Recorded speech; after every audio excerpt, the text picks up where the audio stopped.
Hello, this is Watch All About, and in this review we're looking at a watch which is quite popular on Gearbest at the moment. This is the Guanquin, and the code is GJ16034, if you can remember that. The reason why this is creating quite a lot of interest is the fact that it's a Seiko NH36 powered watch for under 50 quid. So it's about £45 or $55. So without further ado, let's unbox it. So we have this rather gaudy box. We have a little polishing cloth there, international warranty, and some instructions in there. Little guarantee card as well, and the watch itself. So let's get it out. So the box itself isn't really anything too exciting, but you know, if you're spending under 50 quid, I don't suppose you'll be bothered too much about it. So here we have the watch itself. So if we think about some of the specs, let's just slap this on a position so I can actually wear it. Okay, so I've got about 7¼ inch wrist for reference. So the size is 40.5mm in diameter and a height of 11.5mm. And a lug-to-lug length of 49.5mm. Now, for a dress watch, obviously that's hitting the sweet spot. Around 40mm is always really nice. The height is pretty slim as well, so it's good to wear with a shirt or anything like that. So I think from a size perspective, you know, it's pretty much spot on. 20mm lug width as well, so the strap is in a decent ratio to the size of the case itself.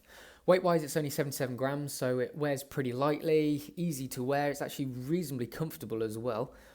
Water resistance is only 3 atmospheres or 30 meters, so certainly not worth wearing it in any water. Not that you should, because it's technically classed as like a classy dress watch, isn't it? So definitely avoid that, because you won't have a whole lot of protection there at all.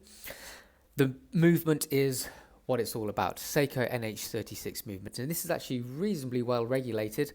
Minus 11.5 seconds a day. Obviously, it's a little bit wild. However, it's not, you know, I highly doubt it is regulated at all. So this is probably just straight out the factory, coming in at that kind of that rating. And we have a 1-year warranty with this watch as well. Okay, so without further ado, let's have a look at it in closer detail to see if it is worth the money. So under £50, £45 or $55. Starting off with the dial then. So I do like the sunray kind of back to it, and actually, in all honesty, the dial itself is actually really nicely constructed. The only negative I have is that the hands could probably do with being a little bit better constructed. When you look at them close up, they are a little bit on the flat side. The loom is atrocious as well, so I wouldn't, you know, you can't even see it in the dark. So there's no point in even looking for the loom. However, I really do like the sundial,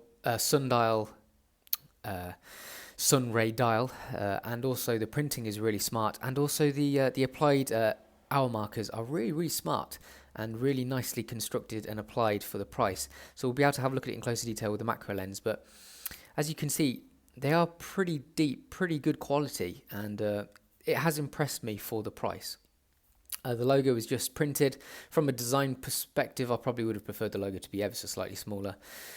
The day-date indicator is just a standard border printed around it, but it also has a nice subtle step down into the window itself. So again, you know, close attention to detail that you wouldn't necessarily expect. The one issue I do have, however, is that the dial is ever so slightly out of center. It's difficult to see, but if you have a look at, obviously, this corner, I do like the angled bezel. We'll talk about that in more detail in a bit, but you can see this little notch here. That is exactly at 3 o'clock, and if you compare that notch to the hour marker at 3, it is out of sync. And also, if you have a look at the top here, the center of the hour marker at 12 isn't in line with that top angle there. Same for all the corners. You can see it quite here as well. Ever so slightly out of sync. My finger is where it should be, and obviously it's about 0.5 mm out. slightly over-rotated clockwise, which is a bit of a pain in the bum, as you can imagine. I mean, it's not noticeable with the naked eye. However, once I've noticed it, I notice it every time. So that's just a bit of a pain in the bum, because obviously, yeah, it might be under 50 quid, but you still expect the dial to be aligned correctly. Anyway, moving on to the case then, fully polished. As I mentioned before, I really like the bezel, this angular approach, really splendidly done for the price. No complaints at all really with the case. Got this decent channel down the side. It obviously will pick up a fair amount of scratches because it is fully polished, but it's only 50 quid. And then the crown has G embossed on the end, so that's an interesting bit of detail that you wouldn't necessarily expect. Decent grip on the crown as well. And then if we flip it over, we can see our exhibition case back with our movement. These details are really, really lightly engraved. However, I wouldn't have expected it to be deeply engraved or anything like that. And there it is in all its glory, the Seiko NH36 movement. So moving on to the strap then. The strap is a bit rubbish, I'll be completely honest. It is fairly supple actually, to be fair to it, but it doesn't look very nice. You can see, for instance, what's this? I mean, it's probably like a pube stuck underneath it or something, I don't know. The buckle itself as well is quite difficult to use because it's just a push fit. So when you do actually want to undo it, you just literally have to give it a yank, which feels a bit cumbersome, not the nicest, and it can be a little stiff as well, so there's no buttons to release it. And the top bar is polished, but it has the Guanquin, if that's how you say it, logo very lightly engraved. Not even engraved, just laser etched on top. Obviously, it would have been nicer if it was engraved. However, we can't have everything for a watch costing this much. Okay, so let's get the macro lens on then and look at it in even closer detail. So starting off with the dial then, if I just get the hands out of the way. So here's the logo, as you can see, reasonably well, nicely printed, and automatic at the bottom. You can see our sunray finish to the dial as well there. And here's one of our hour markers, as you can see, really nicely manufactured, surprisingly so. And here's our marker at 12 as well, nice and neat. Here's our date wheel and window, and you can see there the printed border and the little step down, which is quite nicely done, and a little smaller hour indicator there. The hands are very slightly pitched, however they do look a little bit on the flat side to the naked eye, so they don't really scream quality. They look a little bit on the light side. And here we have the just straight point of the second hand. Okay, so moving on to the case then. Here's a nice angular part of the bezel. As you can see, the machining is actually quite remarkable for the price. This bezel really is the star of the show, I think. Really nice sharp lines, even under the macro lens. And then moving on to the lug, we have this side profile channel, which does keep things a little bit interesting, so that's pretty nice. And our everything's polished. Flip it over, we'll have a look at the crown. There's the G embossed, and fairly decent grip, easy to use. And if we flip it over, have a look at our case back. So there's our very light etching surrounding the exhibition window. And here we have our Seiko NH36 movement, pretty stock, pretty standard finish. As you'd expect, a little bit of grubbiness here and there, as you do see sometimes with these kind of movements. But it's not to say it won't be a reliable timekeeper for many, many, many months, probably many years as well, as is usually the case with Seiko. Moving on to the strap then, is that little bit of whatever it is underneath the top layer.